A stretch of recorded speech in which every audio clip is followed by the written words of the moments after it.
Bueno, seguimos hablando con Luis de la Calle y Marcayo Esquetino sobre la crisis financiera internacional.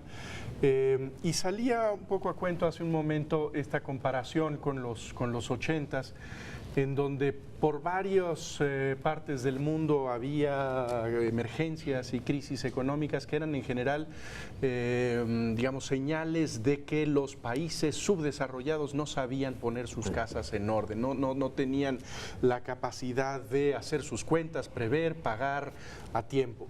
Ahora lo que tenemos son señales que pues los problemas vienen de aquellos maestros altaneros que nos decían cómo había que comportarse, que vienen de Estados Unidos, que vienen de las grandes economías europeas, incluso en fechas recientes con la alarma de lo que está pasando en Italia, que ya no es una economía pequeñita, digamos, como la griega, como la portuguesa, sino de un tamaño de la que no se le puede echar ahí un anzuelo para rescatar.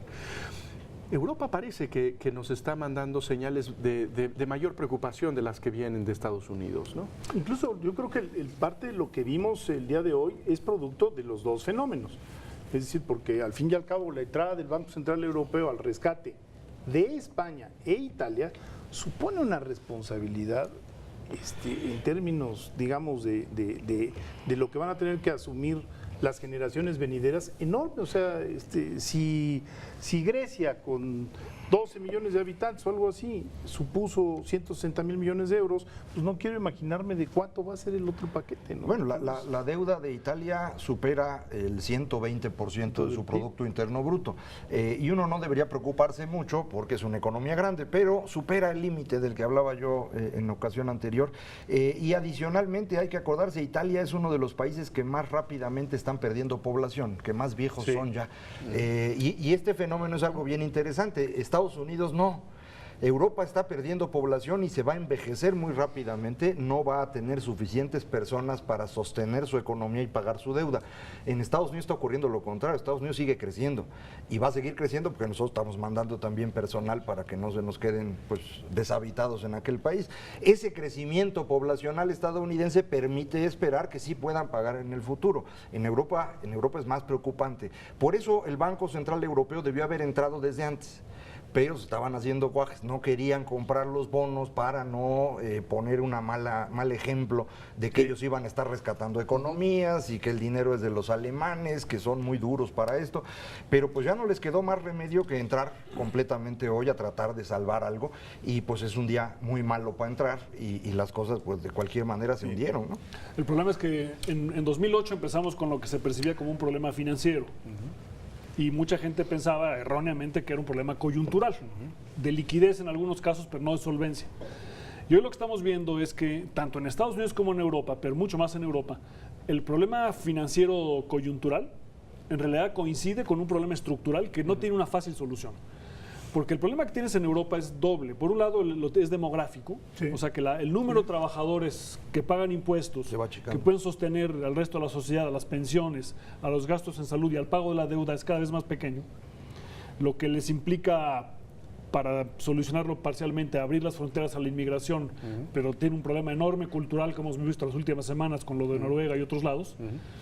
Y entonces ese problema que era coyuntural es estructural, y la otra cosa es que los países de la Unión Europea, como son parte del euro, no tienen manera de devaluar su moneda, y entonces el ajuste en países como Grecia se tiene que dar en términos nominales. Es decir, tiene que disminuir es una cosa brutal, ¿no? el salario y los precios en términos nominales. ¿En cuánto? Eso ¿Qué no te pasa. gusta? 30%. Que Eso le no digan, pasa, ¿no? a partir de mañana vas a ganar 30% menos. Eso no va a suceder. No, yo creo que eso hay que subrayar en que digamos el dramatismo de esos ajustes, en donde no se trata de que el ajuste sea por la inflación y que por lo tanto uno pueda pues optar qué es lo que compra y lo que no compra, sino que el cheque de la quincena es nominalmente menor. Lo que pasa es que cuando nos pasó en 82 y en 95, no es que pudieras hacer cosas, más bien es que no podías hacer cosas. Te levantabas al día siguiente, el secretario de Hacienda había dicho en la noche anterior, se devaluó el peso tanto, te levantabas y tu salario valía 35% menos. Sí. Ya, el ajuste ya estaba hecho. Aquí, para que funcionara, necesitaríamos una reunión muy grande en el Parlamento y decir, oye, vamos a reducir los salarios de todo el mundo 30%, los precios de los restaurantes y los precios de los transportes 30% y la deuda.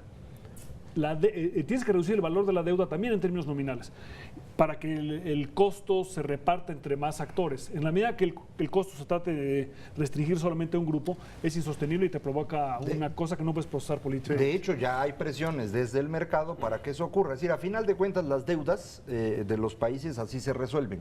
Cuando ya no se pueden pagar, pues se deprecian vía la inflación y asunto resuelto.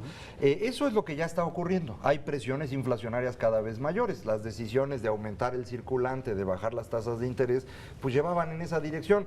Probablemente no ocurra este año, sino hacia mediados del año próximo, pero vamos a ver un incremento importante inflacionario que va a ir tragándose parte de este problema, que bueno, va a resolver el asunto estructural con algunas posibilidades. El coyuntural es el que ahorita todo el mundo está muy nervioso y yo sí creo que vale la pena insistir. Las caídas que hemos tenido durante este mes, o sea, la semana pasada y este día de hoy, son producto de nerviosismo, son producto de miedo, no tienen una argumentación muy racional detrás, es decir, de pronto se les sumó todo junto, se dieron cuenta que las economías no están creciendo, se dieron cuenta que todo mundo envejece, que es un problema estructural, y además le bajan la calificación a Estados Unidos y no se ponen de acuerdo, y Obama cada vez que habla se cae la bolsa, pues así cualquiera se espanta, ¿no? Entonces eso es lo que estamos viendo ahorita, yo espero que eso se serene en los próximos días. Pero independientemente de esa, digamos, de ese barullo, a mí me parece que es importante tratar de darnos cuenta esto que mencionas hace un momento. ¿Cuál es el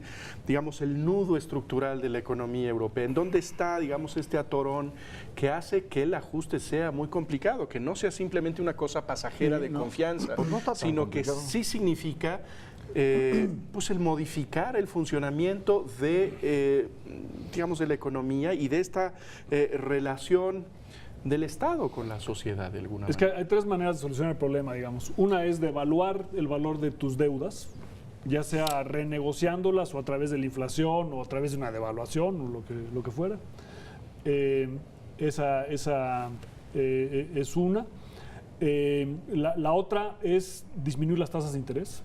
O sea, la tasa de interés que está pagando ahora Grecia o España es prohibitiva. A esa tasa de interés sus deudas se van a ir acumulando en el tiempo. Y la tercera es crecer. Porque al crecer el pastel se hace más grande y la deuda se hace relativamente más pequeña. Entonces están un poco atorados entre estas tres. ¿Cómo le hacemos para armar un paquete de tal manera que me permita la reducción de la deuda, la disminución de las tasas de interés y empezar a vislumbrar el crecimiento sin poder devaluar el euro?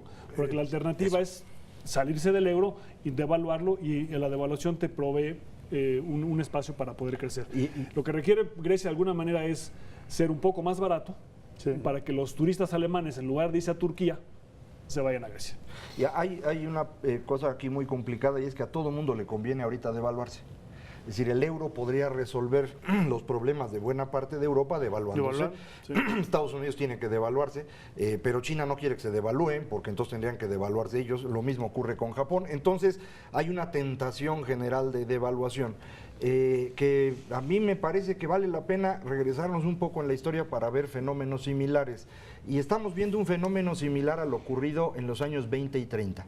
En los años 20 y 30 del siglo XX, Inglaterra dejó de ser la potencia, la libra dejó de ser la moneda de referencia y fue sustituida por el dólar. La secuencia de hechos es muy parecida. Después de la Primera Guerra Mundial, Inglaterra debía mucho más de lo que podía pagar y tuvo que empezar a hacer lo que está haciendo Estados Unidos ahorita. No había en ese momento calificadoras que pudieran decir los ingleses no van a pagar y le bajo la calificación, pero el mercado lo fue diciendo, y esto empezó a provocar una transformación que en ese momento tenía una oportunidad. Estaba Estados Unidos, que emergía de la Primera Guerra como potencia, era una economía grandota, hablaban inglés, eran más o menos lo mismo. Entonces pudo pasar de una economía basada en la libra esterlina, como fue el patrón oro, a una economía basada en el dólar. Pero ese proceso en medio llevó la Gran Depresión y llevó una transformación en Europa que soltó los demonios del racismo, que sorprendentemente hoy estamos empezando a volver a ver. Del nacionalismo. Es el mismo tipo de fenómeno. Nuestro problema hoy, lo decía Luis hace un momento, es Estados Unidos no es una economía normal, porque tiene la moneda de referencia, y eso le da un privilegio exorbitante, como decía Giscard d'Estaing, o lo dice el libro ahora de Barry Eichengreen. Este privilegio exorbitante de Estados Unidos se lo quiere quitar China, nomás que China no tiene una moneda que pueda usarse de referencia mundial, porque nadie sabe cómo llevan sus cuentas. No podemos usar el euro porque pues están hechos bolas ellos, no tenemos para dónde movernos. Y esa es una situación totalmente distinta también a los años 20, pero sí vale la pena considerar que en la ocasión anterior que tuvimos esto, acabamos agarrándonos a golpes y fue uno de los peores momentos del ser humano. Las devaluaciones competitivas que van a hacer. Porque, o sea, la devaluación puede ser una solución para un país. Bueno, y no queda claro que sea solución, pero la tentación de devaluar es muy alta. Pero obviamente no puede ser solución para todos, claro, porque cuando uno se devalúa, el otro se revalúa, ¿no? Ahora, Macario tocó un punto que es, yo creo, central, y es que también tienes este nuevo fenómeno poblacional que provoca una reacción de las nuevas derechas o de la nueva derecha europea que no es marginal, ¿no? Es decir, estamos viendo países que tienen tasas de crecimiento demográfico negativas, es decir, que están decreciendo, que necesitan, como ya se decía, estos brazos jóvenes para mantener sus sistemas de pensiones, sus economías funcionando, pero que tienen al interior una resistencia brutal por esta nueva derecha, y esta nueva derecha pues se ha corrido las coordenadas de discusión. Entonces ya, por ejemplo, no subir impuestos es casi un auto de fe, no se deben de subir los impuestos, pero es que la condición económica del país lo requiere, pero es que una sociedad donde el Estado interviene más de lo debido es una sociedad que está tocada por el demonio. Entonces hay como un endurecimiento muy particular, un dogmatismo muy particular, que también lo ve uno en los carteles del Tea Party en Estados Unidos, ¿no? Que no le permitieron a Obama estaba arrinconado. Jesús dice, y con toda razón, que Obama fue cediendo, se fue debilitando, no tuvo la agresividad que a lo mejor hubiera podido uno esperar de él. Sin embargo, el hecho concreto es que el margen también es más reducido por estas nuevas derechas, ¿no? Es que es el inicio, en Estados Unidos es el inicio de una larga discusión. Pero mira, había tres cosas en juego en Estados Unidos para poder empezar a arreglar el problema. Una de ellas es subir impuestos, que esa quedó descartada por la extrema derecha. Otra era bajar el gasto social, y la otra era bajar el gasto militar. Y en realidad, en los hechos, Obama ganó bastante, porque el gasto social básicamente no se tocó. Y el que se puede tocar si no se ponen de acuerdo es el gasto militar, que puede tener una reducción del 50%. La mitad de la reducción. O sea, si no alcanzan un arreglo y no se incrementan los impuestos, el que va a sufrir es el gasto militar. Pero Estados Unidos tiene que resolver el problema del gasto social, porque el gasto social, como está hoy en día, es insostenible. Entonces van a tener que encontrar una combinación de estos tres factores. Estados Unidos tampoco puede disminuir el valor de su deuda. O sea, no puede decir ahora voy a pagar nada más la mitad, porque, o sea, Estados Unidos es AA más. Grecia es CCC. Entonces, si Grecia México paga... es B. No, México es triple B. Triple B. Triple B más. Triple B más. Y bueno, México, su deuda, podemos hablar de México al rato, pero México, su deuda va a estar bien calificada. Sí. La clave políticamente es encontrar la repartición del costo para poder hacer el ajuste. Y eso solamente se puede, o en un régimen, digamos, poco democrático, procesar, o en un régimen democrático en el que la repartición sea lo más amplia posible. Pero donde hay flexibilidad política de los que deciden. Pero la flexibilidad... Es decir, sí necesita haber una disposición de negociación. Tiene que ser una negociación actores, ¿no? donde todo el mundo conceda una parte. Pero al final del día, si no repartes el costo, no lo vas a poder procesar.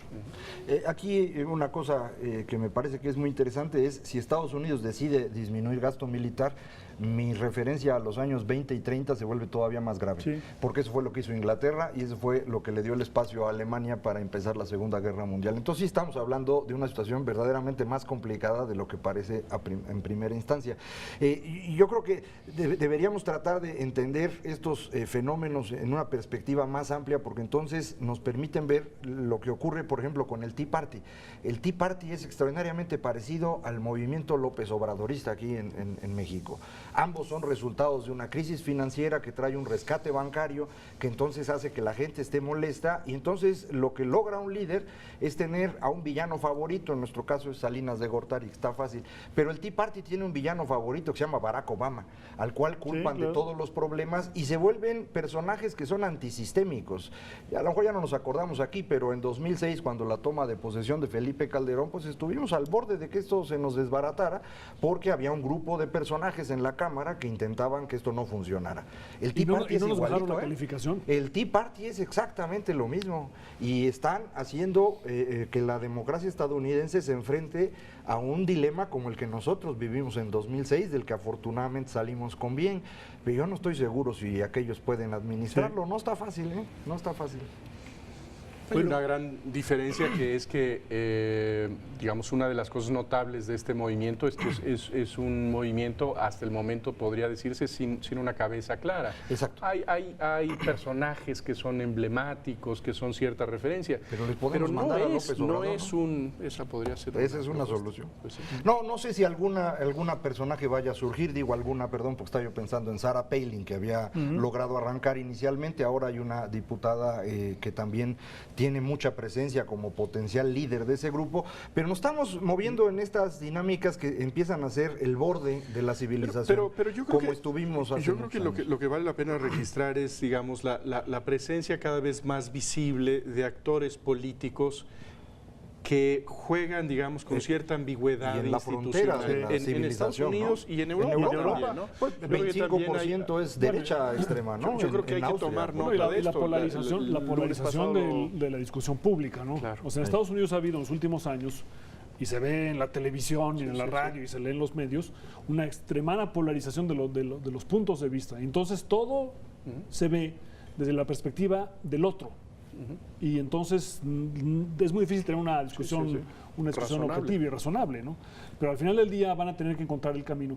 Y Estados Unidos tiene un problema de finanzas públicas, pero no tiene un problema serio de finanzas públicas.